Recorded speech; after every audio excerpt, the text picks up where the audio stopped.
You ever think about quitting? It's the combat of life hammering the snot out of you. Well, stand by, dig in deep, and get ready to get fired up with us. Welcome to the Team Never Quit Podcast, the #1 podcast that inspires you to fight on. I'm your host, David Rutherford, here with Mr. Never Quit himself, Marcus Luttrell. Our mission is to help you embrace the suck of life, to teach you the values of working your ass off, and to interview the most hard-charging people on planet Earth. We know life is hard. It's time for you to suck it up, Buttercup, and let us teach you to persevere in every environment imaginable by sharing real-world lessons learned by those who never quit. That's right. It's time, Marcus, for us to help them defeat the negative insurgency in their lives. You fire me up. Are you ready? I'm ready. Let's roll. Let's roll.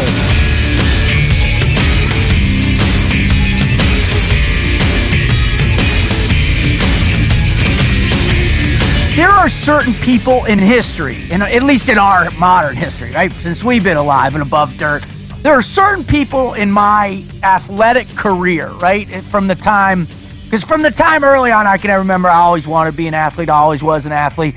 But there were people that created an influence on me, on how the type of athleticism I wanted to have, how I competed, all that, right? Defines a generation. It literally defines a generation. And when you find those people, and they do it, like Bo, right? Bo knows football, right? Bo Jackson was amazing. Michael Jordan, hands down. Tiger Woods, Larry Bird, Laird Hamilton, Kelly Slater. Each sport. Every sport. Each sport has one, and then there's the ones where it transcends the sport to where you have people who aren't even athletes wearing their clothes. Or who don't even like sports, paying attention to them. Yeah, watching the event because of what the individual does. Right. And that right there, when you dig that into that psychology and what enables a human being to push themselves to be in that place, that fascinates the hell out of me. Sure. I mean, it's got to be tough enough to want to be good all the time, thinking that yourself, and then knowing that everyone around you expects you to be good every time you get up there. Totally. And then imagine this, you build to the pinnacle, then you crash, and then you've got to build it back up. I mean, I cannot wait to hear what he has to say about this. Craziest thing about us, you go into a sport or into anything, training, knowing that if you're wanting to go to #1, right? Right. That you're eventually you have the knowledge that you won't always be there. That it ends. Exactly. In order to get there, you have to beat the guy who thought the same thing.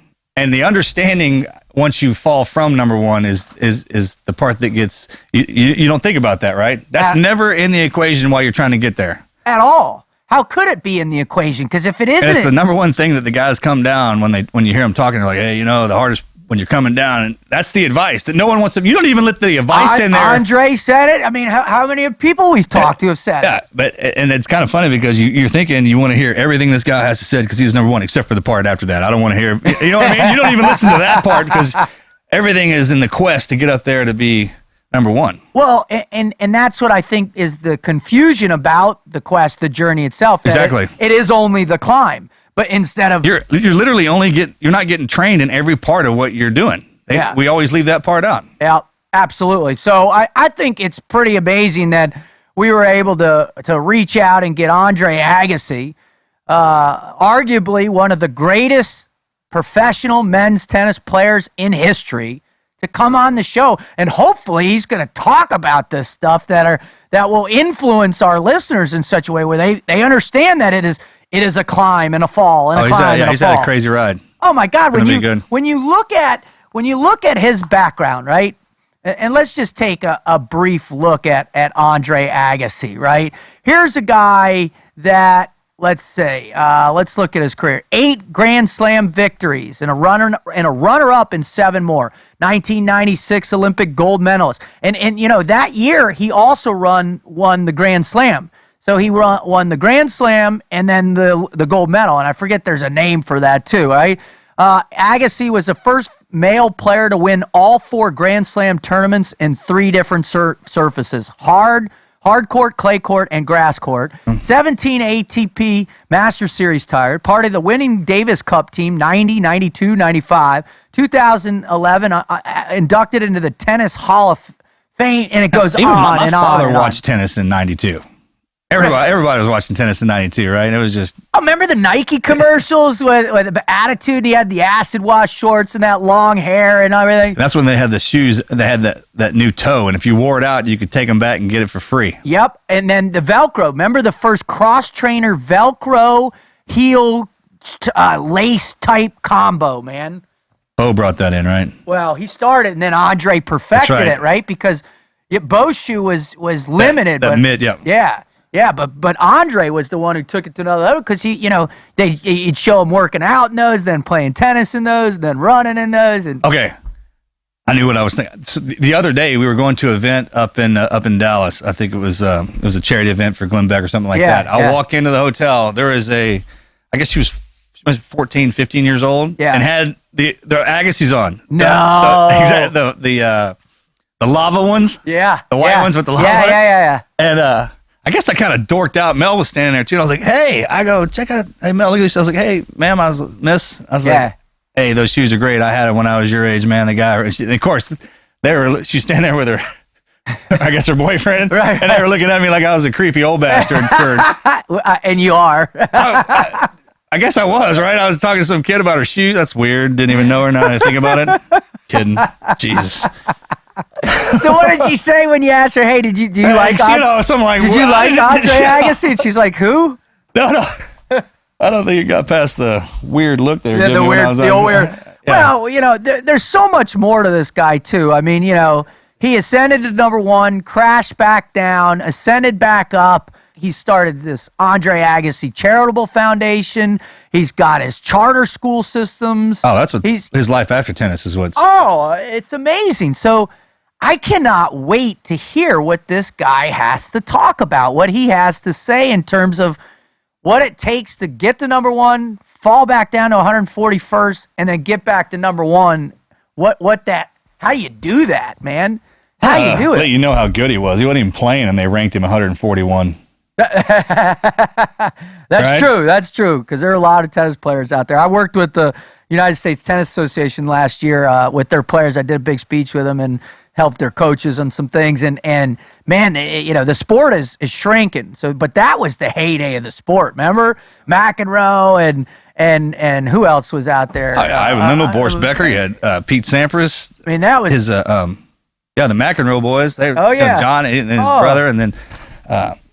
I know we're leaving somebody out we shouldn't. Well, my favorite was Bjorn Borg. Yeah. Back in the day. That was way back. Yeah. That was like 70s, 80s, dude. But that's what I was the headband. The feeler, dude. The feeler. Wooden rackets.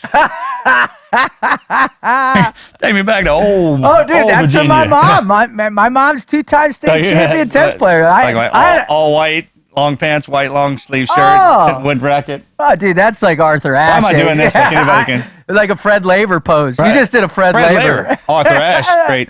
Dude, one of the best. Right? I mean, the Arthur Ashe Foundation.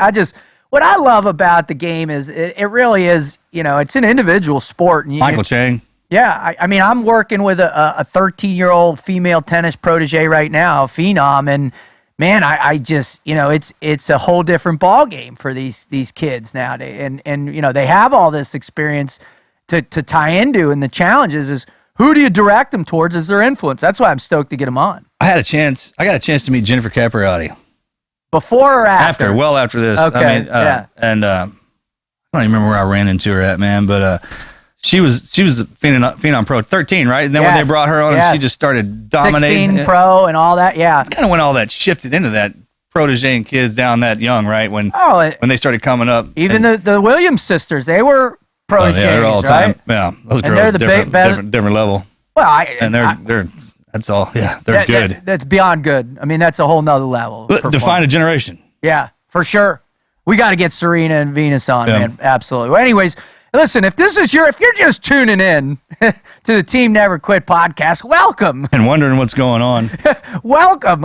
What Marcus Luttrell and I'm Instructor David Rutherford, and this is Mr. Never Quit himself, Marcus Luttrell. What our mission now in life is to reach as many human beings on the planet with incredible stories that will help transform people's ability to overcome obstacles, face adversity, succeed in the combat of life, to teach them the never quit attitude and mindset so they can defeat the negative insurgency in their lives. And that's what our mission is. So if this is your first time, thank you for coming on board. If you're a return listener, Marcus and I just really want to thank you for being loyal to us. Thank you for helping us spread the word. And most importantly, we want to thank you for helping us become one of Apple iTunes top podcasts of 2016. We just really appreciate that honor. It's because of you, and it's because of these incredible guests that we have on the show. If you want to learn more about what it is, who we are, what we do, please visit our website at tnqpodcast.com or follow us on social media at Marcus Luttrell or at Team Frog Logic. All right, man. So, this is going to be a big one. Are you ready? Yeah, I'm ready. I'm super fired up. So without further ado, let's get Mr. Andre Agassi on board.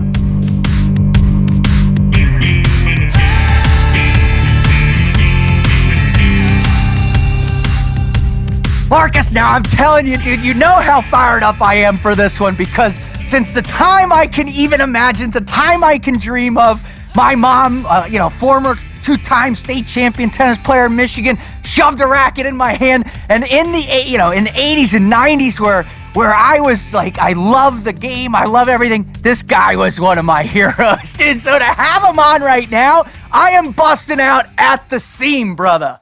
And somebody is so impactful that you dress like them. You go learn a sport that you had never even seen before. Bro, I had the shoes, I had the shorts, I had the bandana. So let's just get him on here, because I really just cannot wait to expose our audience to one of the greatest players that's ever played the game and one of the greatest competitors that's ever to be out there, Mr. Andre Agassi. Thank you for coming on the show, sir. Oh, you guys are heroes of mine. It is a pleasure to absolutely be here at this intersection in life.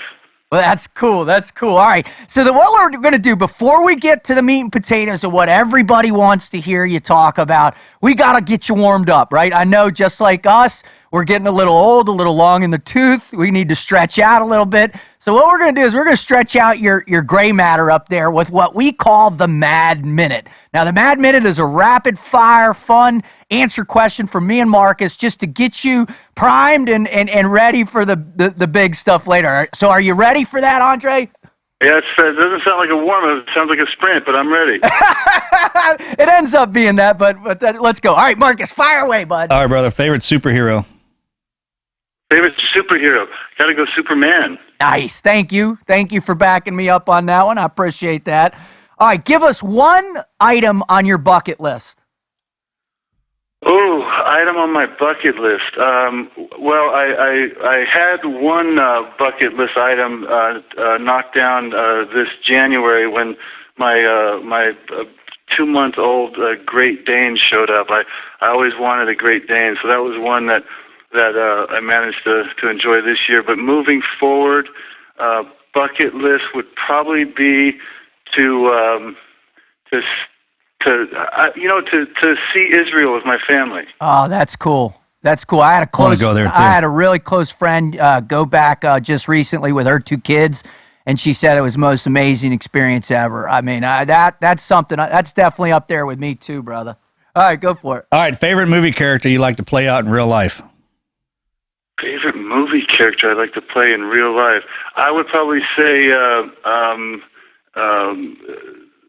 Anthony Hopkins' performance as C.S. Lewis in Shadowlands. That's such a good flick. Oh, great answer. Great answer. Hopkins. Yeah, he's a badass. Yeah. We got to get him on. All right. What is your favorite thing to cook? Oh, I'm ever in pursuit of the perfect steak. Oh, we're gonna get along famously. That's Marcus's whole world right there. First car. First car, I bought it with my hard-earned dollars, $5,000, 1969 280 ZX, marooned out with maroon louvers. Wash that thing twice a week. Oh, that's so awesome. That is so awesome. All right. Yeah, it's 69,000 miles on it. Those things did last forever. Oh, they were amazing. They're amazing, dude. They always look cool no matter what. All right, go ahead, Marcus. Last question. All right, brother. If you could sing a song as good as the artist who sings it, halftime Super Bowl, What song would it be?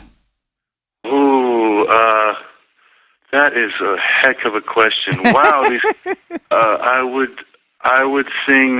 You know what? I would probably go into like Alter Ego and probably go like November Rain or something. You know, like because I'd go hardcore, like total rock out. You know, and then tick that one off my bucket list as well.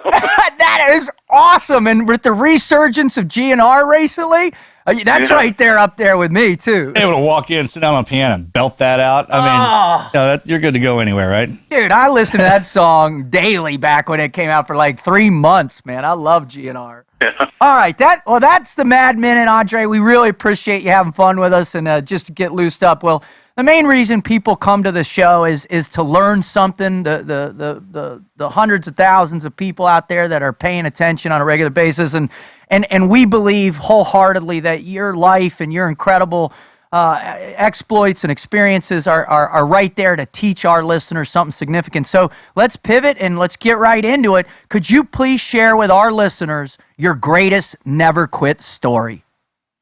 Oh, wow, sure. Well, you know, it's sort of twofold. I might even allow you to pick it, because one is more sort of in the moment, actually happening in a contained period of time, and the other is much more of a journey that put me on to a pretty serious, you know, fight and battle and understanding of myself. So if one you preferred more than the other, I could focus on.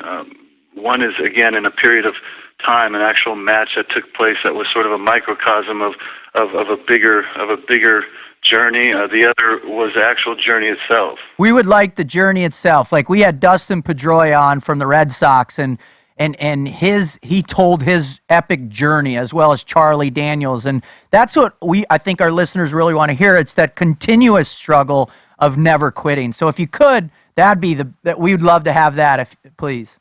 Absolutely. Well, let me just start by saying one of the biggest controversies, if you will, in my book, or sort of bombshells, happened on page 1, where I talked about my dark and secret hatred for the sport of tennis. And, wow. And it was a lot had to do with the way I was raised, and a lot had to do with the fact that it was never my choice, and so I found myself sort of living a life that wasn't of my choosing, always feeling like whatever it is, you know, I accomplished was somehow going to be, you know, the payoff for this, you know, for the trials and tribulations I would go through emotionally, pretty much on a daily basis. My father sent me away from home when I was 13 to a tennis academy. I call it more of a military sort of academy. Right. It was a bit like Lord of the Flies with forehands and backhands, in the sense that there was no adult supervision, children raising themselves. I kind of rebelled at that abandonment, and the only way to get out of it was to succeed. That I did, and managed to take that rebellion onto a world stage where I sort of found the world telling me who I was when I myself didn't even know who I was. It led to a deeper resentment. All the while, I was actually pretty good at the sport, and so I kept, you know, sort of pursuing this goal or objective that somehow might make all this make sense to me. And, you know, my father used to always introduce me as a future #1 player in the world, and you know, when you're 7 years old, you believe it, and you know, I started to win, and I started to win these tournaments, and the truth is that every time I won, I was let in on this dirty little secret that it doesn't change anything. You're still expected to go out there and do the same thing the next day, be judged for what you are, for what you aren't, reading it in the paper. It was all a bit of a whirlwind for me, and I got to a point where I was so disheartened with it all that I just hoped that being #1 in the world and fulfilling what my father always wanted me to do would sort of answer some of that disconnect. And I'll never forget the day I became #1 in the world. I was sort of real disillusioned by it. I actually felt nothing, you know, and as a result, I really started an inward spiral that manifested itself with a lot of bad decisions off the court. I completely gave up on tennis inside the lines, fell to number 141 in the world, found myself in a marriage I didn't want to be in, found myself using recreational drugs to the point of destroying my body. And I'll never forget this sort of moment that happened to me in Germany, where I took a wild card. For those that don't know what that is, when you're 140 in the world, you can't get into these tournaments, but if you can still put people in the seats, they'll give you a wild card, the directors, and have you come because it's good for their business. And I got a wild card to get in the tournament, and I got what I deserved. I lost real quickly inside an hour, and I remember my coach, who I love dearly, was goes back to the hotel with me, walks inside my hotel room, shuts the door, locks it, and basically says to me, we're gonna make a decision here tonight before we leave. You're either gonna start over again or you're gonna quit. Oh, wow. But you're too good for this, and it's too painful for me to watch. And I remember looking out the window, seeing a lot of people in their lives, and I never hated tennis so much as I did in that moment. And I'm looking at the cars, I'm looking at the people, and I'm wondering if they, chose their life, if they hate their life, if, what their reason is for what they do.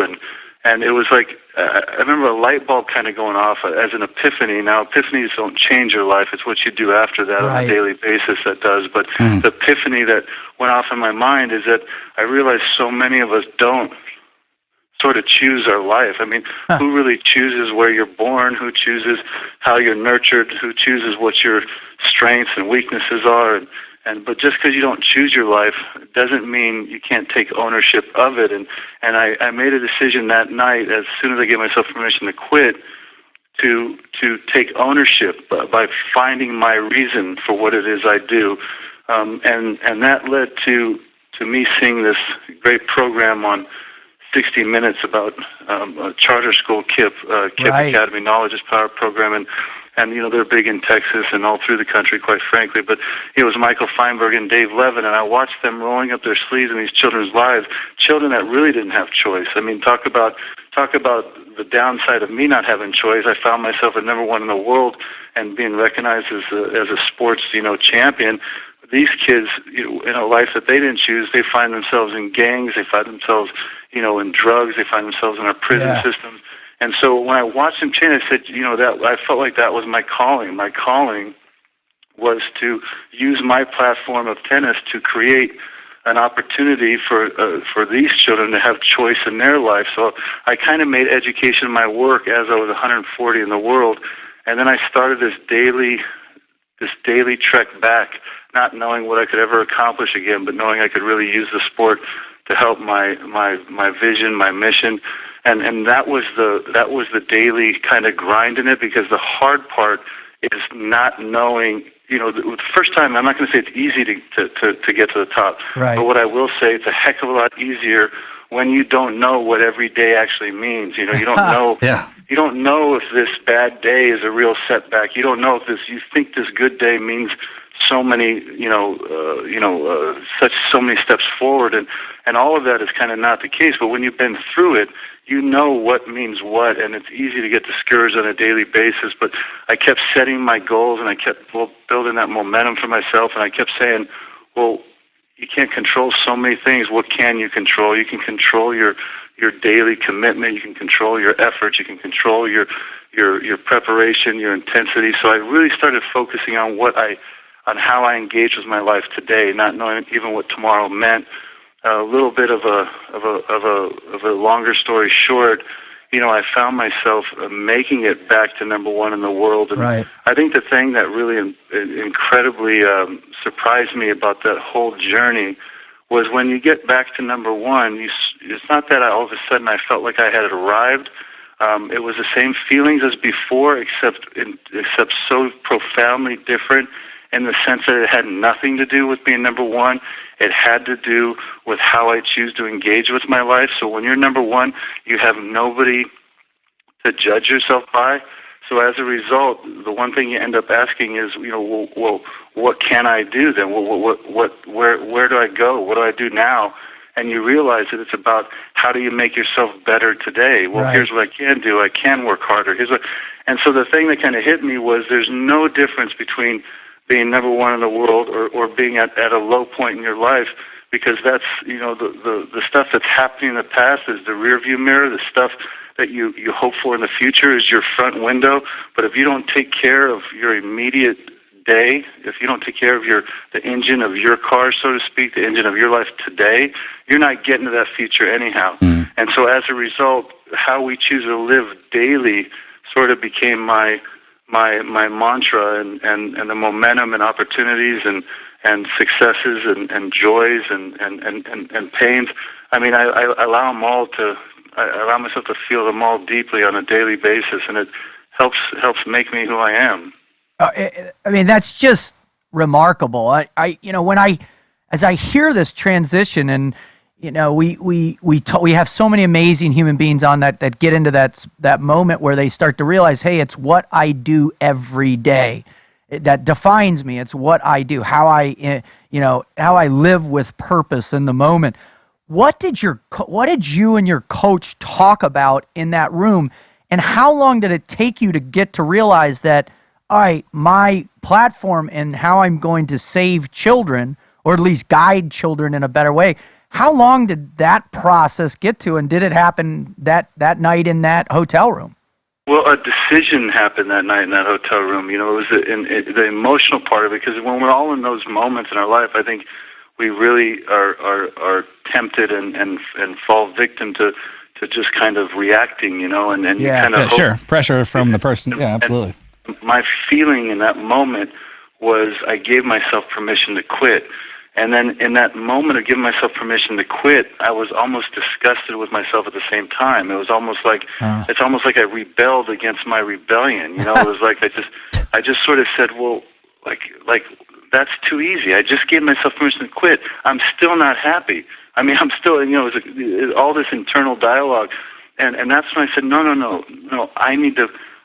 So many people don't trust. I need to make this decision, and I made the decision to start over again within 30 minutes in that hotel room. It was a long 30 minutes. Don't get me wrong. It felt like time stood still. Yeah. I did make the decision there. Now the question becomes is how are you going to act on a daily basis to pursue and live up to what it is that you're asking of yourself, every day. And my first goal was to find my reason, and I didn't rush that. I prayed about it. I grinded. I tried to show some patience with it. I set up a simultaneous plan on what I'm going to do physically to start getting myself back in order again, which boiled down to setting achievable goals on a daily basis, literally writing down goals on a daily basis, starting back at the challenger level, which is the small tournaments where these are your playing guys that never dreamed they meet you, let alone beat you, right? And that's what they were doing. And I remember I had so many small victories through it, and the victory was, here I am back on the dusty courts of UNLV in my hometown of Las Vegas, and I never felt so engaged with what I was doing, and I found myself at the top of the world at Wimbledon, trying to lose just so I can get out of there and leave because I was so unhappy. And here I was, in my backyard, sort of playing at the local bar, if you will, and I never felt so connected, and that feeling of being connected was what was inspiring me on a daily basis. As it relates to the actual education side of things, my vision for the school came in the late fall of '97, more or less, towards winter time, end of the year, and my actual school ended up opening in 2001. So what you got to understand that I don't do things. Well, I'm a passionate person, and sometimes my strength is my weakness, and I made a commitment. I took out a $40 million mortgage to build this school, and then I had to figure out ways to pay for it. And I did on a daily basis as well. So it was slow, long at the time, but in hindsight, it all built some serious momentum on all fronts. Well, what's really interesting to me is that I liked how you talk about patience, but patience within the singularity of goal achieving right in front of you, right? That front sight focus that they do to us in SEAL training, right? It's not about the 6 months down the line when you graduate, or the 6 months later or a year later when you get your trident. You just become that. Right? Yeah. It's the front sight focus every single day. What's in front of you? Yeah, if you do it right, there's no finish line. The finish line is who we are and who we choose to be, and that's unquestionably a daily commitment to yourself.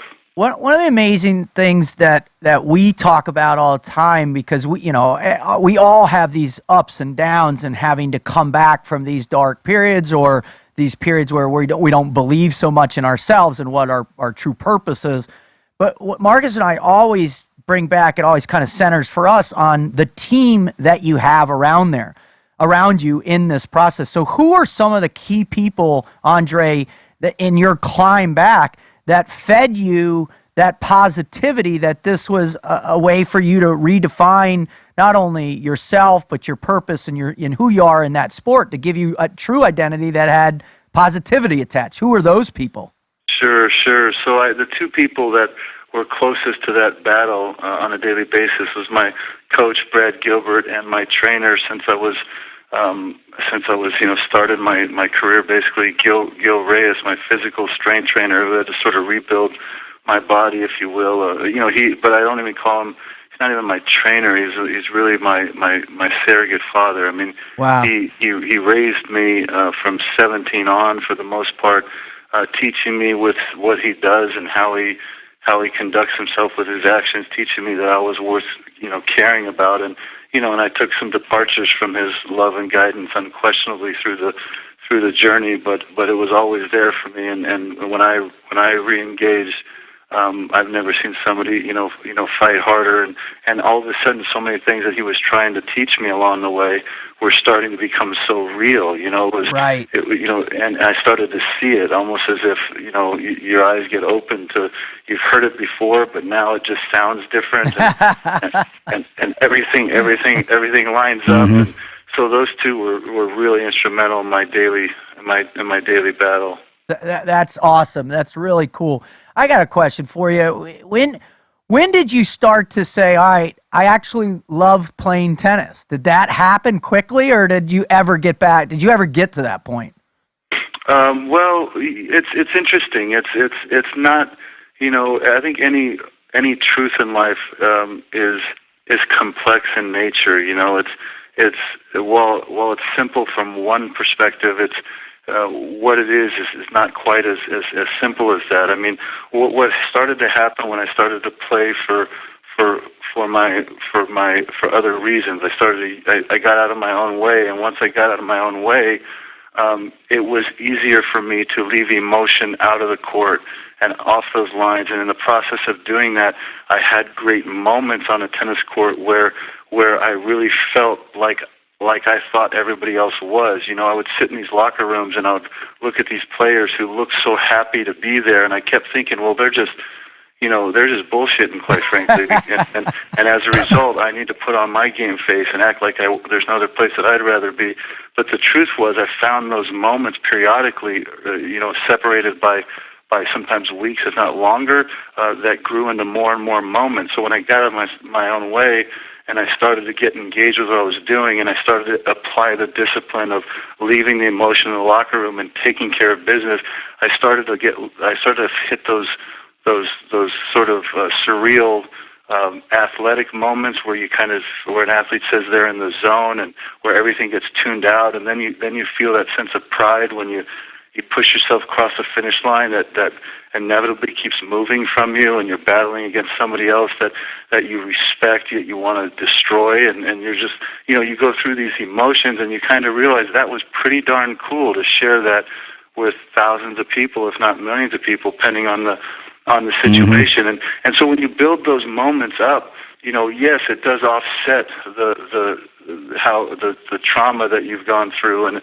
it does sort of help balance the scales of the abuse that you've done to yourself and put yourself through. But the question the fight really is to make sure that you outweigh that scale, so that you're no longer living as a prisoner of it, but you're managing it. So do I love tennis?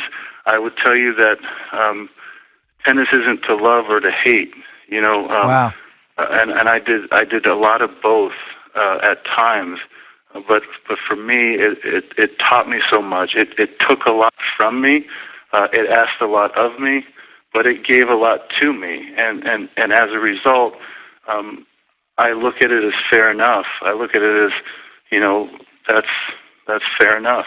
Wow. And the one thing about sports is they bring out what you're right, loving the game. I understand that kind of perspective. What it does, it brings out what you love and hate in yourself, especially in those times when you're getting down. And if there's somebody across from you putting it on you, and tennis court, you're out there by yourself, man.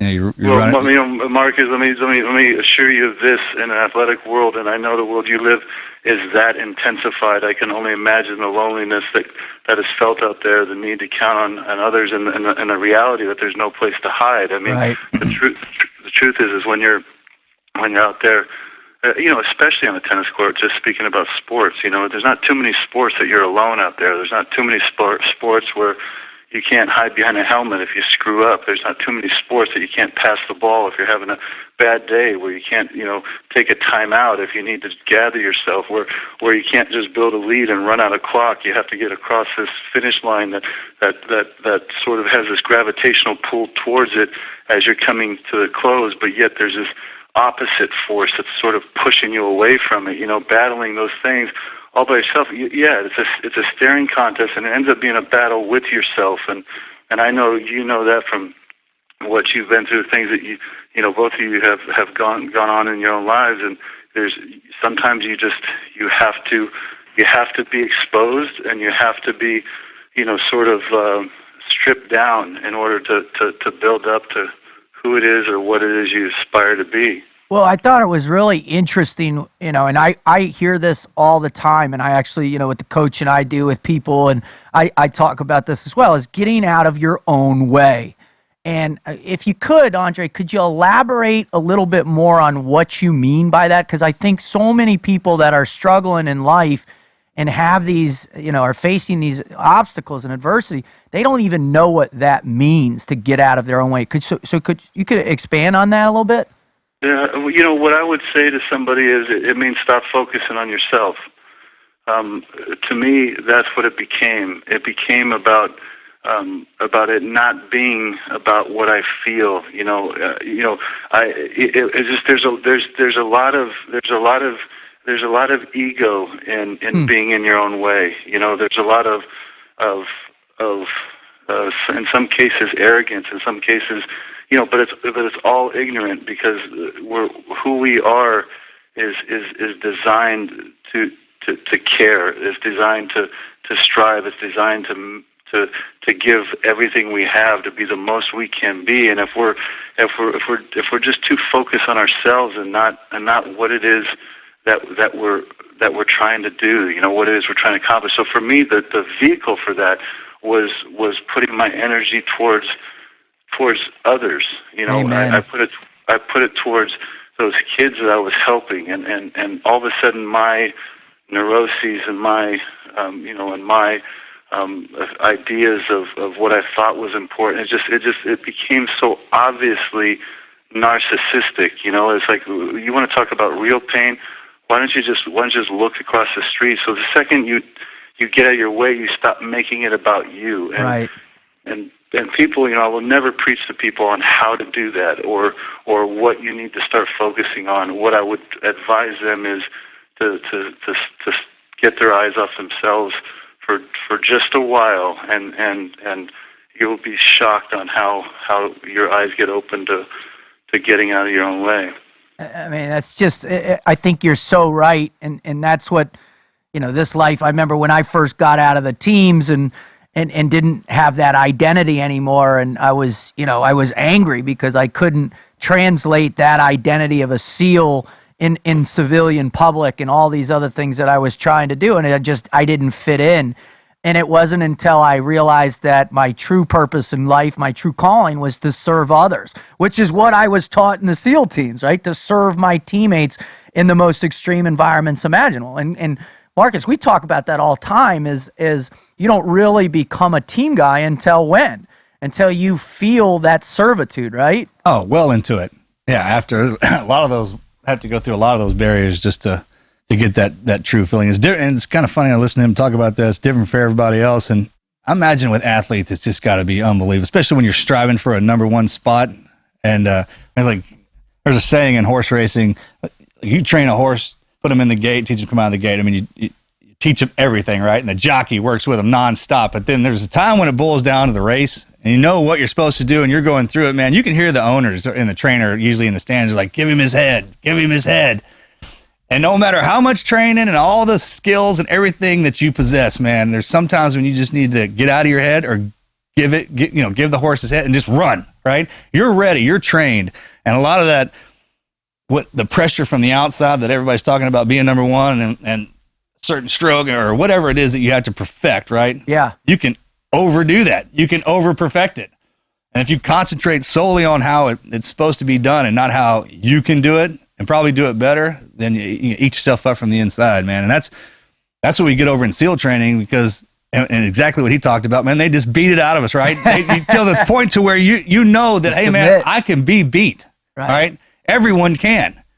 But guess what, man? You got to beat me every time. I'm still up. Yeah. And that's that. And every evolution SEAL training is the same thing. Yep, you got beat. I'm going to beat you for it. You still want to be here? Hell yeah, I want to be here, man. It's not a love for it. It's a, I don't even know how to explain. Passion. Yeah, it's exactly. Drive, it's just what you are, right? We always talk about that. Well, Andre, a question for you. As you started this, profound change. And again, I have no idea if that made any sense whatsoever. No, it's good. It was a good rabbit hole. I love that one, brother. As you began this profound change in your life, when was the point in either your competitive career or your professional career in terms of development of the school or yourself, your relationships? When was that moment where you're like, oh wow, I'm there, or I'm really comfortable? Not comfortable is probably not the right word, but I have a strong sense of self identity, and what I'm doing is good. When did you feel that after the transition? Well, I think the one thing that I'd like to kind of clarify and answer in that question, just especially for anybody out there, listening, maybe looking for that oxygen, if you will, right. that breath of air, is I would say, we will forever be in process, and that's the reality. And when you like what Marx is saying, when you give in to that, yes, we're going to take beat downs. Yes, things are going to be difficult. Yes, but guess what? I accept that this is my journey, and this is what life has for me, and this is what I'm committed to. This is what I will continually do. So, the good news is, it gets easier. It gets easier as you grow in your faith of that process. But when did I start to get glimpses or many wins? It happens right away. Change your perspective. Change your perspective, and there's miracles all around us. Amen. It's how you choose to define what it is that you're doing and how it is you're going to do it, that you're receptive to what those oxygen moments are. And for me, it was as simple as going, wow, I care about this again. That was my first win. That's cool. Like, I couldn't believe that I cared about it. I couldn't believe that this was important to me. And instead of going, it's about the result today, and that care can be so misdirected. But all of a sudden, it wasn't about that. It was like, I care about this, and I had a purpose, so I gave into that care, and I just tried, and I accomplished my goals. And then I went to sleep that night, and I said, I did it. I did it today. That's so cool. Yeah, and so when you don't ever cross a line where you arrive at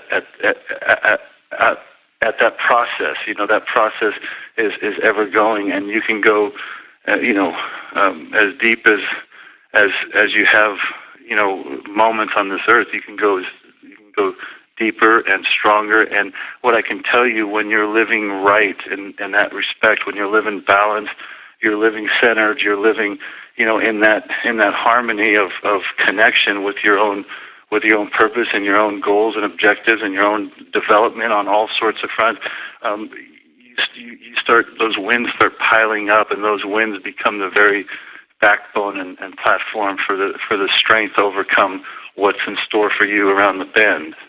Well, I mean that's the glory of God's gift to us, is that awakening, right? And our ability to see those transitions happening in real time through this submission of that life is an ongoing process of learning and educating and growing and adapting and moving forward, and acceptance of pain and dealing with fear. And I think that is the beautiful aspect. One of the challenges is, though, and Marcus and I talk about this all the time, man, it takes so long to get there. And we talk about why didn't we know this earlier on? Why were we so devoid of being able to accept what other people were trying to tell us, these mentors in our lives? Is that what you're trying to do with all the children's organizations that you have going, your school and the foundation? Are you trying to help those kids get on the path earlier, or are you just trying to help them in a more simplistic way of saying, hey, there is a path, take it one day at a time? Well, I would first say, I've never made it a goal to pick up God's slack. I don't know what I love that. What some of these journeys all about. I don't know what they're going to go through. I know one thing, it's always on time in a person's life. It's always on time. So the second you start to feel like, I wish I had known it earlier. I've lived enough life now, just talking tangibly. Where I've given up my childhood. I've had the opportunity as a result to raise my children. I was from a monetary perspective, I was successful at a really early age. I could have quit. I could have retired. So a lot of people in their 40s that miss out raising their kids say, I wish I had built my business before so that I could have had the chance to. Guess what? I mean, it wouldn't change the additional challenges that are in front of you, or if you conquer some, count on it, there's going to be more. So I don't second guess the timing of anything that happens in my life. Cool. I try not to. It's not always easy. And yes, sometimes, all the time, things happen differently than we would like them to as far as timing goes.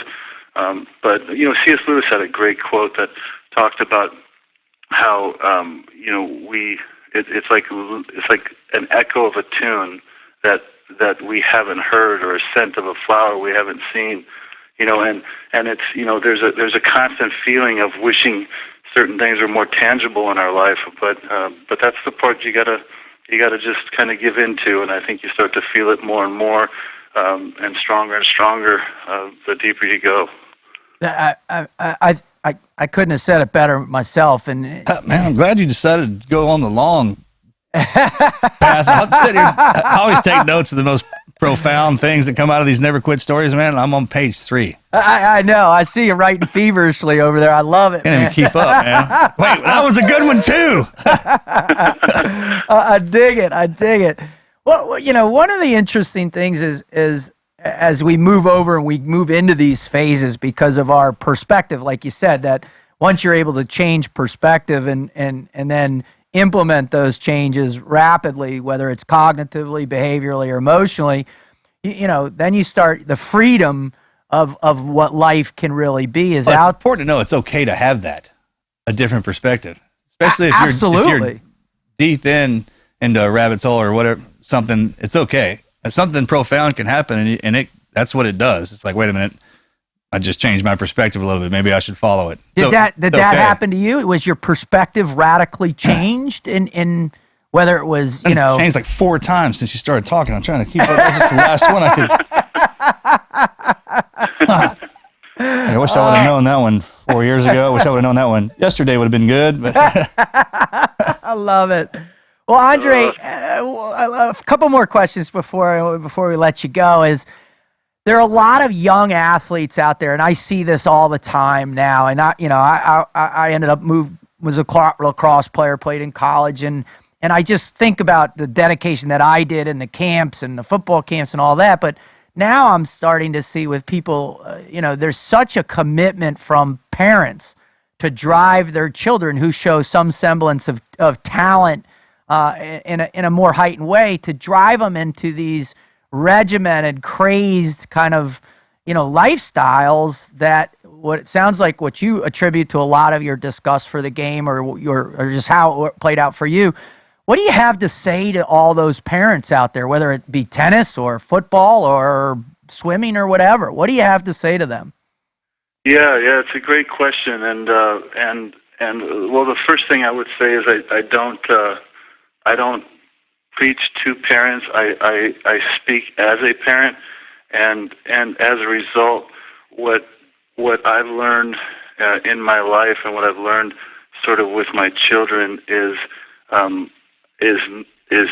the first and most important thing to decide as a parent is how you're going to define success. And as a parent, I highly suggest to define that wisely, because when you achieve what you consider to be your goal and objective, you just might be winning a kick in the butt, and as a result, you might be missing out on really who your kids are meant to be. So for me, I allow my children to choose their life. I hold them accountable to making sure that their days reflect what it is they claim they care about, and I hold them really accountable to that. So if you want to strive to be a baseball player, you want to strive to be a dancer, you want to strive to be a professor, whatever it is, then I want to see that you're doing everything in your day to take steps towards that. So when it comes to thinking that sports or being successful at sports is there's like a payoff day. Yeah. Let me just run you through a scenario that might open up your eyes, practically speaking. Which is 1% of athletes make it, so to speak, become professional, whatever degree make it means. Let's say that even half of that are people that don't have a long enough career to sustain them on any substantive level. So now what you see is you've spent a third of your life not preparing for 2/3 of your life. So let's say out of that 0.5% that don't have a sustainable career, let's say that half of that percent, now we're down to 0.25% of people that they don't have whether it's a blowout injury or a manager that takes their money, or or just having it so soon in their lives they make a lot of bad decisions. They have they create a world that's not sustainable for themselves, whatever that may be. Now let's say half of that 0.25% can out-earn all those mistakes.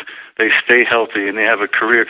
Then they get to that day, that point in time, and when they retire, and it's like death, because they don't know their life without it.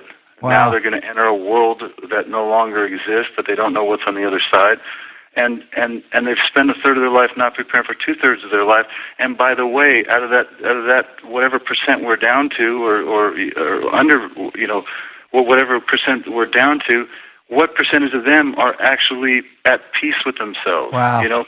And when you really start looking at what you're asking for as a destination, as an accomplishment, as a definition of success, as an arrival point, just be careful, because you just might get it, and as a result, I think you're going to be awakened to a reality that's going to teach you a lot in that journey alone. So when it comes to our children, it is highly prioritized in our house that they see life as theirs, that they see life as opportunity to be whatever they want to be. But they also see it through the eyes of empathy. They need to see problems through other people's eyes. They need to see, struggles through other people's experiences, and they learn that in multiple ways. You can learn that in sports. There's some good there's some great takeaways, competing against your peer that's your teammate that's trying to take your job. There's a lot of things to be learned through sports, but if you're defining the success of those experiences by arriving somewhere, I think you're going to be very surprised at how that feels, and highly regretful of what's been built in the meantime. Well, that was outstanding. Thank you so much for offering that to parents, and I'm going to take that on board myself right there. And truly defining success. That was awesome, Andre. Thank you so much. The last question I got for you, that we got for you, is really about you now and what your purpose is. So if you could you just share with us, what you're doing, how you're doing it, where people how they can support you? That would be phenomenal for our listeners. Well, I think supporting me is not as necessary as supporting any others. My suggestion would be, help people. You don't always have to do that by writing a check. You can give time. You can give energy. You can give encouragement. You can give a kind word. You can just make a difference in the world that you're living in. As it relates to what I'm doing, it's kind of led to pretty amazing experience. What I recognize in building a charter school, not being an educator or an operator, but a facilitator, what I realized was that the single greatest impediment for these great operators in our country, now trust me, 85% of charter school operators don't outperform their district peers, but the top 15% by far and away do. So when you take that top 15%, those great operators, their impediment to growing is the facility component, because a charter school can access public dollars to build facilities. Right. But once they're incubated, the money allocated from the state to the children, if they go to the charter school, follows a child to that charter school.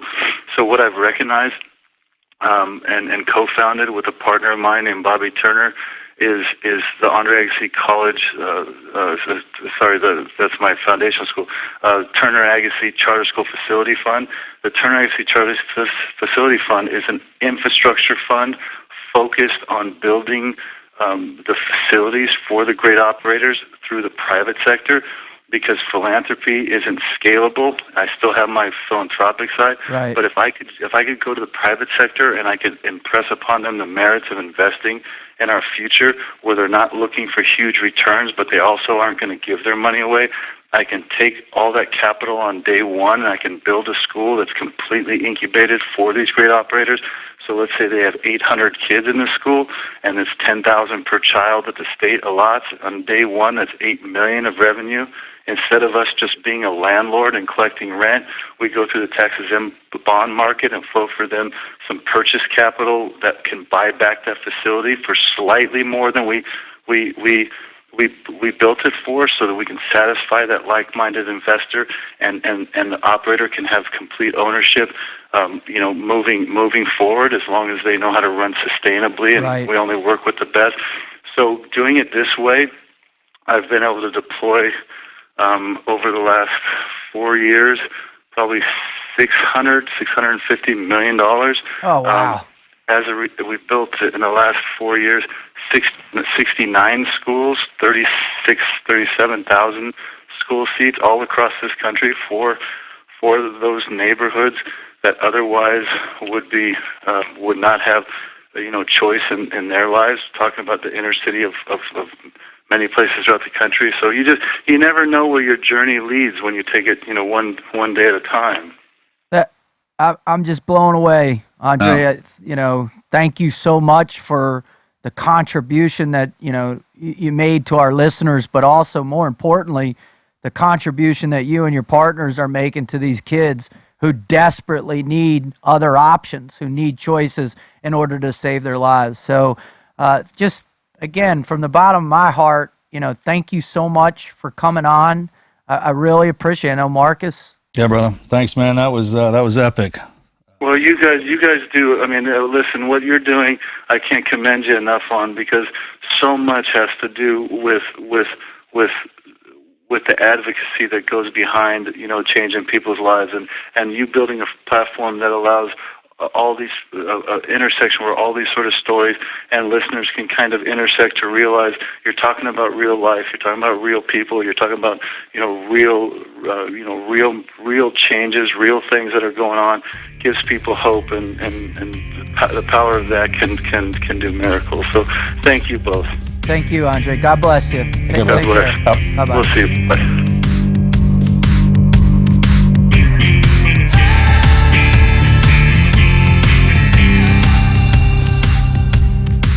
Did you have any idea it was going to be like that? I'm still writing. Dude, 3 pages of notes. Dude, I've never seen you write that much during one of these. Start going to that old shorthand stuff back in the day. Characters. Writing up a 9-line, you just start, oh, man, I just... Right here's 9 line. Go. Dude, I swear, I took notes myself on that. It was so much. He knows himself, right? Oh my gosh, does that dude know himself?